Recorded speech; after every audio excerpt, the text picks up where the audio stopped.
자, 91번 문제인데요. 91번 문제는 알코올 중독의 미네소타 치료 모델에 관한 설명인데 가장 거리가 먼 것은입니다. 우리가 이제 앞에서 12단계 모델 이거 생각나세요? 제가 심화학습에 쭉 내용도 읽어드렸는데 어떤 영적인 성장 그런 것들을 강조하면서 하나님 또는 신이라고 하는 단어들이 있었던 거 생각나시죠? 그게 바로 AA 여기 나오네요. AA의 원리 12단계 모델입니다. 이 12단계 원리는 우리가 2018년도 문제 88번 문제에 있어요. 제가 쭉 심화학습을 읽어드렸던 게 바로 이 문제거든요. 그래서 이 내용을 다시 한번 검토해 주세요. 다시 검토해 주시면 되겠고, 자, 이 미네소타 치료 모델이 바로 12단계 원리에 근거한 치료 모델이다. 이렇게 생각하시면 됩니다. 자, 1번 12단계 원리에 근거한 치료 작업을 포함하고 있어요. 맞습니다. 그 다음에 AA의 원리가 치료의 기본이 된다라고 했어요. 우리가 AA 하면은 알코올릭 어노니머스, 그래서 익명의 단주 모임이라거든요. 그래서 AA 익명의 단주 모임이에요. 이 모임이니까 집단이겠죠. 그룹이에요. 그래서 이것을 우리가 셀프 헬프 그룹, 자조 집단이다 이렇게 말을 합니다. 이렇게 정리를 해 놓으셔야 돼요. 그래야 3번이 보여요. 3번 같이 읽어볼까요? 시작.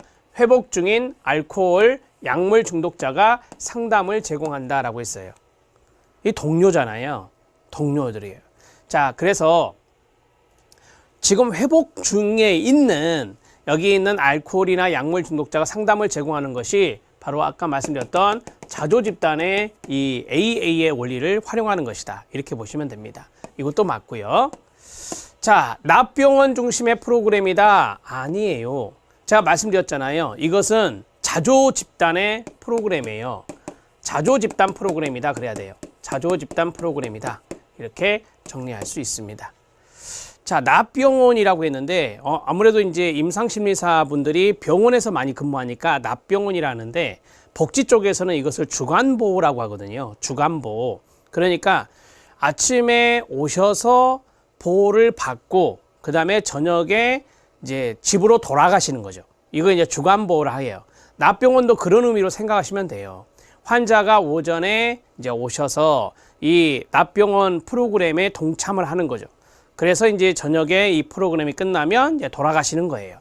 그래서 이게 납병원 중심의 프로그램이라 하는데 이거는 그렇지 않아요. 이거는 납병원 프로그램의 내용이 아니라 그냥 자조 모임 또는 자조 집단 프로그램이다. 이렇게 생각하시면 됩니다. 그래서 네 번째가 잘못됐다라고 보시면 됩니다. 이 자조 모임이라고 하는 것은 치료자가 적극적으로 개입을 하지 않습니다. 그렇죠? 공통의 문제와 목적을 가진 집단원 스스로가 상호 원조를 하는 겁니다. 상호 도움을 제공하는 거죠. 상호 도움을 제공하는 것이다 라고 보시면 돼요. 이게 이제 자조 집단의 개념이에요. 그래서 아까 말씀드렸던 3번에 회복 중인 알코올 약물 중독자가 상담을 제공하는 것이다. 이렇게 정리하시면 됩니다. 자, 답을 해결했어요. 미네소타 치료 모델은 AA의 원리 12단계의 모델에 해당되는 것을 응용하고 있는 치료 모델이구나. 이렇게 생각하시면 됩니다. 자, 여러분들 해설에 보면 심화학습이 있어요. 그 심화학습에 있는 내용을 보도록 하겠습니다. AA 12단계와 그 영적 의미가 있습니다. 제가 앞에서 영적인 성장, 초월적이고 영적인 성장 이런 것들을 강조한다 이렇게 말씀드렸죠. 종교적인 입장은 아니고요. 중독 치료에 탁월한 미네소타 모델을 설명해 보면 AA 앞에서 말씀드렸잖아요. 알코올릭스 어노니머스 좀 발음하기 힘들죠. 어노니머스 익명의 알코올 중독자 모임이라 합니다. 이 원리의 기초에 있다 말씀드렸잖아요. 그게 바로 이제 여기 1번과 2번에 있는 겁니다.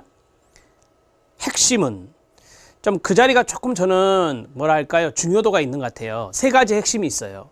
그 세 가지 핵심이 있는데 이겁니다. 미네소타 치료 모델의 핵심. 자, AA의 원리를 12단계 원리를 기초하고 있으니까 영적 초월적 성장입니다. 영적 초월적 성장입니다. 두 번째는 자, 이게 보시면 집단원 스스로 가는 거예요. 이건 개인의 책임감이거든요. 그래서 개인의 선택과 책임감을 인정하는 겁니다.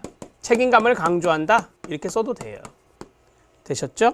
그 다음에 세 번째가 동료 집단, 그러니까 회복 중인 알코올 중독자, 약물 중독자가 상담을 제공한다 그랬으니까 동료 관계가 정말 좋은 거죠.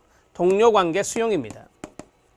동료 관계를 수용하는 이러한 세 가지를 바로 핵심으로 본다. 이렇게 정리하는 것이 미네소타 치료 모델입니다. 되셨죠? 자, 초월적 영적 지각의 성장 또는 선택과 개인적 책임감의 인정, 동료 관계들의 수용, 이상 세 가지라 이렇게 말할 수 있는데 거기 밑에 보면 미네소타 모델에 네 가지 철학적인 요소가 있어요. 첫 번째, 변화 가능성 측면을 보면 중독자들의 태도와 행위를 변화시킬 수 있다. 변화는 불가피하다. 변화는 가능하다라고 보는 거예요. 두 번째, 질병 개념인데요. 중독은 만성적이며 점진적인 질병이다라고 봅니다. 중독 물질에 대한 의존성은 육체적, 심리적, 사회적 요소들과 더불어 영적 요소를 포함해 다면적으로 이해될 수 있다라고 했어요. 의존성이라고 하는 것을 앞에 제가 심리적 의존성과 신체적 의존성 이런 거 말씀드렸지만 여기서는 영적인 측면, 영적인 요소도 들어가고 사회적인 요소도 들어가서 다면적으로 이 중독을 바라봐야 된다라고 하는 겁니다. 치료 목표입니다. 중독 물질을 금하는 것과 동시에 우리가 이제 중단한다라고 생각하시면 돼요. 생활 방식의 개선을 요한다. 일생 동안 변화를 위한 계속적인 통찰과 헌신이 요구된다. 이게 이제 치료 목표가 되는데 치료 목표는 아무래도 알코올을 중단하는 게 중요한 거 아닙니까? 그리고 이제 일상생활을 개선해 나가는 것도 중요한 것이고요. AA와 NA의 원리들이 있습니다. 이게 이제 12단계 원리예요. 거기 보면 NA가 있습니다. 나르코틱스, 이게 바로 마약이거든요. 그래서 마약 중독, 약물 중독이라고 보시면 됩니다. NA는 익명의 마약 중독자 모임, 이렇게 정리하면 되겠죠. 그래서 AA가 됐든 NA가 됐든 간에 자, 중독의 회복을 위해 12단계를 그대로 받아들이고 12단계들이 강조하는 영적 요소를 인정한다라고 하는 거예요. 그게 이제 2018년도 88번 문제 해설에 있었던 거죠. 12단계 원리, 이거 말씀드렸던 거예요. 자, 이해되셨습니까? 이 정도 하겠습니다. 91번 문제 해결했습니다. 자, 92번 문제 들어가겠습니다. 이거는 좀 여러분들이 충분히 언어의 뉘앙스로 풀 수 있는 건데요. 합리적 정서행동치료 알리비티 엘버트 앨리스의 모델입니다. 말하는 비합리적 사고 중 다음 내용과 관련된 것은입니다. 1번 좌절에 대한 낮은 인내성, 그 다음에 과잉 일반화, 자기 비하, 개인화입니다. 나는 지금의 상황을 견딜 수 없다. 나는 그것 없이는 한시도 살 수가 없다. 나는 일이 이렇게 된 것을 참을 수 없다라고 했습니다. 뭐 견딜 수 없다, 고통스럽다라고 하는 거죠. 그 다음에 참을 수 없는 이런 것들이 바로 인내성의 낮음이에요. 그래서 좌절에 대한 낮은 인내성이 답이 되는 겁니다. 답은 1번이 돼요. 어렵지 않게 풀 수 있다라고 말씀을 드렸어요. 지금의 상황은 우리가 현재 상황이라 말할 수 있죠.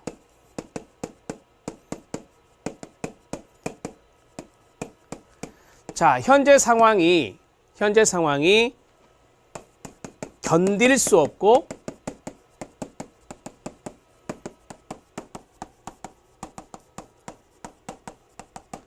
여기 세 번째 보면 참을 수 없다라고 했잖아요. 참을 수 없어서 살 수 없음을 호소하고 있죠. 그것을 호소하고 있는 거예요. 이게 바로 이렇게 되는 이유가 좌절감에 대한 거예요. 좌절감이 있을 때, 어떤 좌절의 상황이 벌어졌을 때 그것을 인내할 수 없는 거죠. 그래서 좌절에 대한 낮은 인내성이다. 그대로 이해하시면 돼요. 이렇게 정리를 하십시오. 자, 과잉일 반환 아실 것 같고, 과잉일 반환은 한두 가지 사건의 기초에서 부적절한 상황에까지 일반화하는 걸 말하고요. 자기 비하입니다. 자기의 현실 능력보다 더 자신을 낮추는 거예요. 말 그대로 이해하시면 돼요. 그 다음에 개인화는 어떤 문제 원인을 자기 개인 탓으로 여기거나 어떤 사람의 탓으로 여기는 것, 이것을 개인화라고 하죠.